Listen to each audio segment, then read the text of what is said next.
आप सभी धर्म की आराधना के लिए तैयार हो चुके हो। संस्कार शिविर का मौसम बन गया है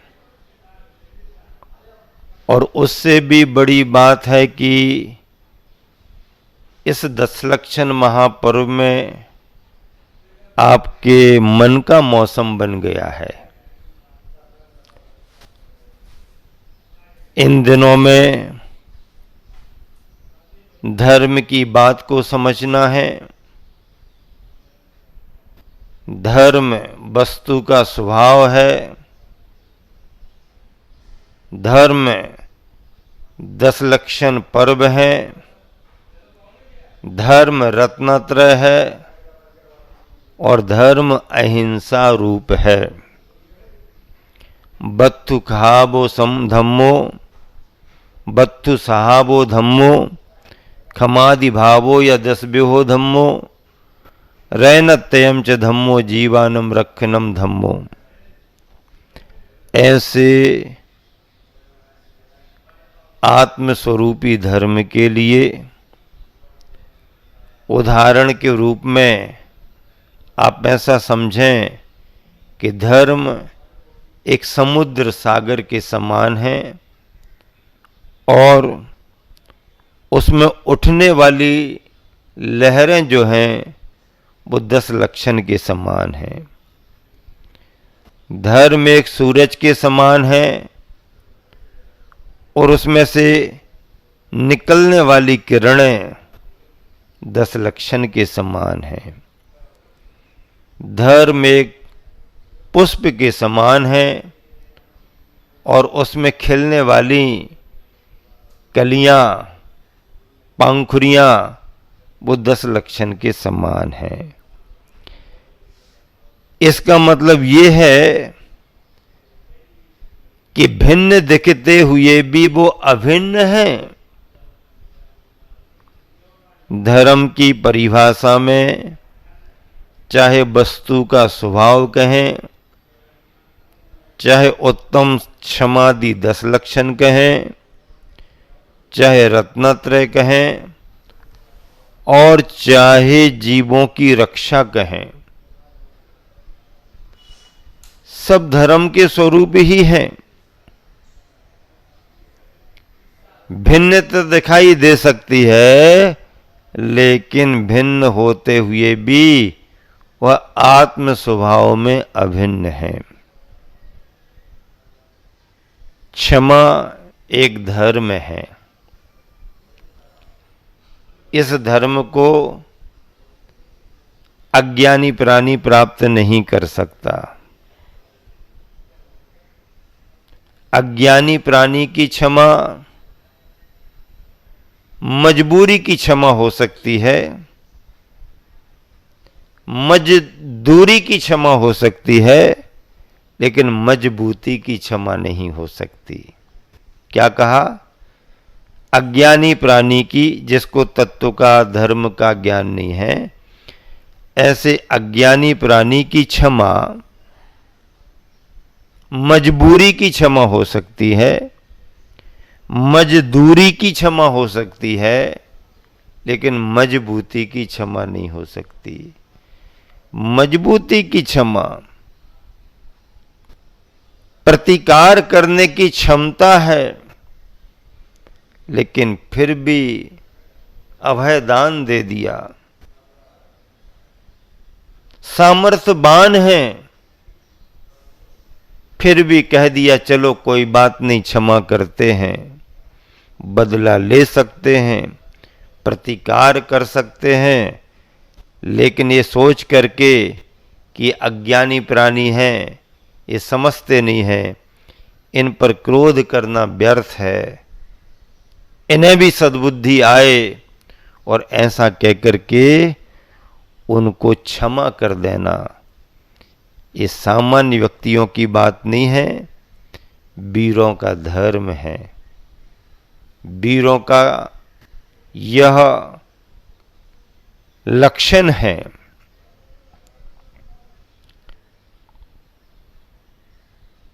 बुद्ध ने अपने जीवन में अनेकों बार प्रतिकूलताएं सहन की, लेकिन दुष्ट और दुर्जनों के प्रति क्षमा का भाव रखा। ईसा मसीह के लिए नहीं जानने वालों ने सूली पर लटका दिया, लेकिन उन्होंने भी ये सोच करके कि ये अभी हमारे लिए जानते नहीं हैं, और अगर इन्हें हम समझाने का प्रयास भी करेंगे तो ये मानने वाले नहीं हैं। इन्हें जो करना है करने दो, हमारे शरीर का बिगाड़ कर सकते हैं, हमारी आत्मा का बिगाड़ नहीं कर सकते। क्षमा किया। श्री कृष्ण ने अपने जीवन में, मर्यादा पुरुषोत्तम श्री रामचंद्र जी ने और तीर्थंकर भगवान महावीर स्वामी ने अपने मुनि जीवन के काल में तमाम प्रतिकूलताओं को सहन करते हुए भी दुष्ट और दुर्जन प्राणियों के प्रति भी समभाव रखा, समता का भाव रखा, क्षमा का भाव रखा। क्रोध क्या है? क्रोध एक कसाय है, विस्फोटक सामग्री के समान है। हाँ, जरा सी अग्नि लग जाए तो भड़क जाएगा, स्वाहा हो जाएगा। जरा सी आग लगने पर बड़ी बड़ी बिल्डिंगें चपेट में आ जाती हैं। एक फटाका फूट जाए तो पूरे फटाके की फैक्ट्री में आग लग जाती है। रुई कपास के कारखाने में जरा सी अग्नि गई कि पूरा कपास रुई जल जाती है, और बड़े बड़े जंगलों में भी जरा सी चिंगारी पहुंची नहीं कि मीलों हजारों मील का जंगल खाक हो जाता, स्वाहा हो जाता है। ये तो बाहर की अग्नि का फल है।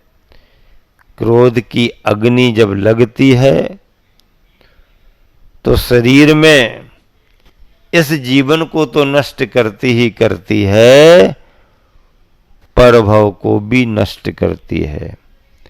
एक नीतिकार ने लिखा कि अग्नि में, लकड़ी में अगर आग लग गई है, क्या लिखा? अग्नि में अगर आग लगी है तो वो अग्नि दूसरों को तो जलाती जलाती है, स्वयं लकड़ी को भी जलाती है। क्रोधी व्यक्ति से दूसरे को नुकसान तो होता ही होता है, क्रोध करने वाले व्यक्ति को स्वयं भी नुकसान होता है। और क्रोध की शुरुआत अज्ञानता से होती है, भावावेश से होती है, और उपसंहार उसका पश्चाताप से होता है।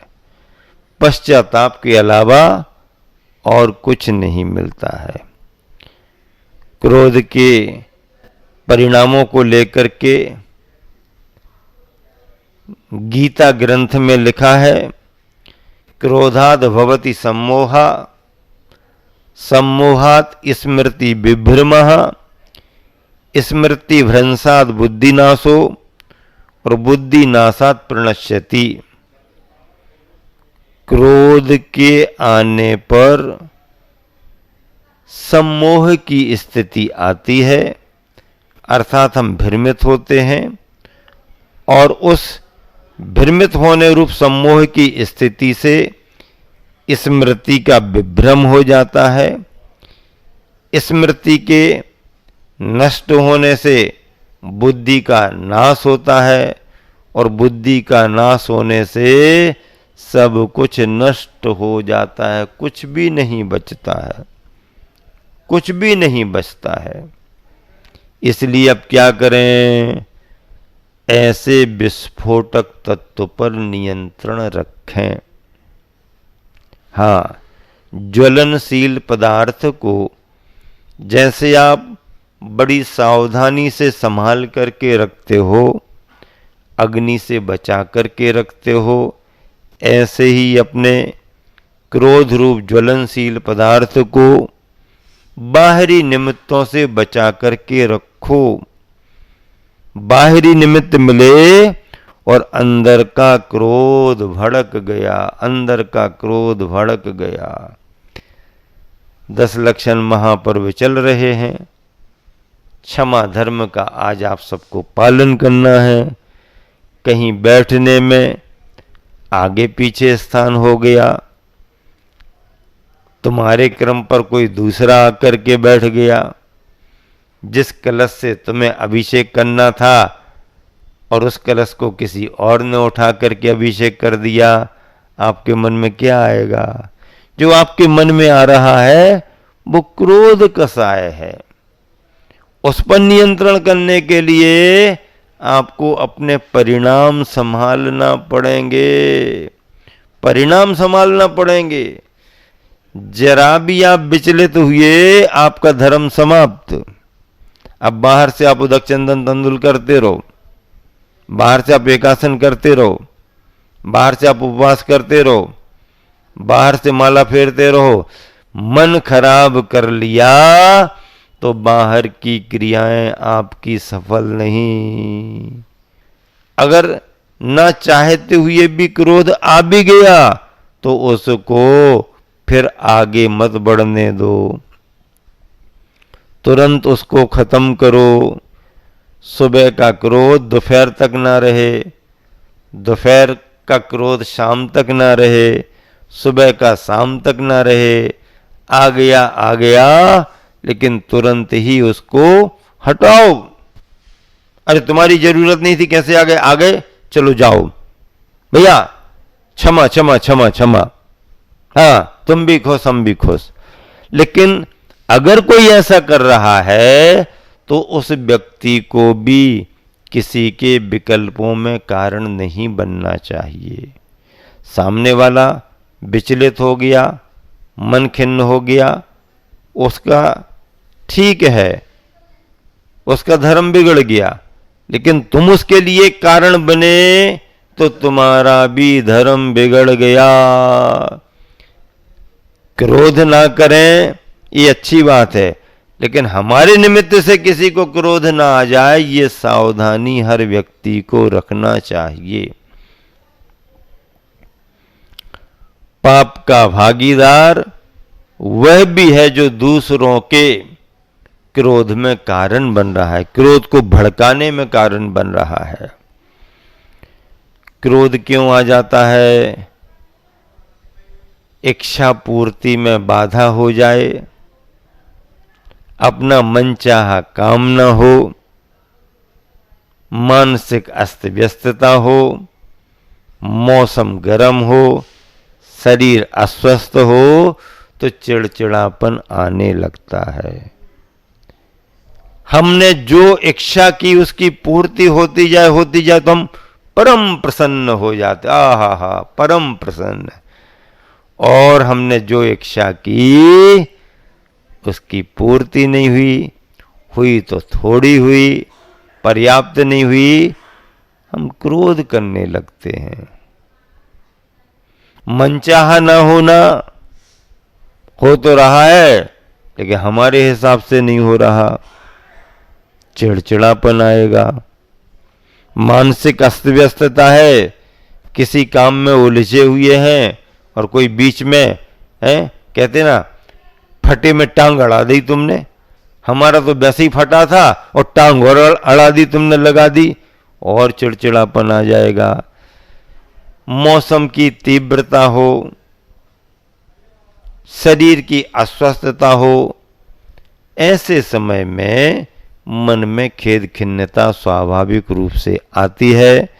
ऐसे प्रतिकूल वातावरण में भी अपने परिणामों को संभालना यही क्षमा का धर्म है। बंधुओं, गलती होना स्वाभाविक है, लेकिन अगर गलती हो गई तो फिर क्षमा मांग लेना चाहिए। अब क्षमा मांगना फिर भी सरल है, हालांकि क्षमा मांगता नहीं आदमी, स्वीकार ही नहीं करता गलती को। और गलती स्वीकार कर लिए तो क्षमा नहीं मांगता। क्षमा मांगना फिर भी सरल है, लेकिन क्षमा कर देना बड़ा कठिन है, सबके बस की बात नहीं है। बड़े बड़े राजा महाराजाओं ने क्रोध भी किए तो कभी कभी आदर्श प्रस्तुत करते हुए क्षमादान भी किया, पशु पक्षियों को भी क्षमा किया, मनुष्यों को भी क्षमा किया। विचार करो, अगर फलदार पेड़ को कोई पत्थर मारता है तो फलदार पेड़ पत्थर लगने के बदले पत्थर ही तो नहीं मारता, वो क्या करता है, उसमें जो फल लगे हैं वो तुमको दे देता है। जब एक वृक्ष पत्थर लगने के बाद भी मीठे मीठे फल दे सकता है, तो प्रतिकूलता आने पर हम प्रतिकूलता ही क्यों दें, हम भी कुछ मधुर वातावरण दे सकते हैं। क्षमा मांगना फिर भी आसान है, लेकिन क्षमा कर देना वीरों का आभूषण है और यह अभय दान का प्रतीक है। इसलिए आज के क्षमा धर्म पर आप सभी क्या भावना भाएं, ओम नमः, सबसे क्षमा और सबको क्षमा। ओम नमः, सबसे क्षमा, सबको क्षमा। 4 पंक्तियां सुना करके विराम दे रहा हूं। मारना है गर किसी को मार दो एहसान से, मारना है गर किसी को मार दो एहसान से, क्या मिलेगा गर किसी को मार दोगे जान से। मारना है गर किसी को मार दो एहसान से, क्या मिलेगा गर किसी को मार दोगे जान से। जान से मारा गया वापस कभी आता नहीं, जान से मारा गया वापस कभी आता नहीं, और एहसान का मारा गया फिर सर उठा सकता नहीं, फिर सर उठा सकता नहीं। ऐसा क्षमा धर्म, और क्षमा में भी उत्तम क्षमा के धर्म को हम सभी नमस्कार करते हैं। इस धर्म की जितनी प्रशंसा की जाए उतना ही कम है। ऐसा क्षमा धर्म हमारे तुम्हारे सभी के जीवन में आए और इस क्षमा धर्म का विस्तार सारी दुनिया में हो। सभी जीव सुखी रहें, सभी जीव निश्चिंत रहें, सभी को अभयदान हो, और जहां जहां भी जिस देश दुनिया में युद्ध चल रहे हैं सभी जगह युद्धों का विराम हो और सभी शांति का जीवन जिएं।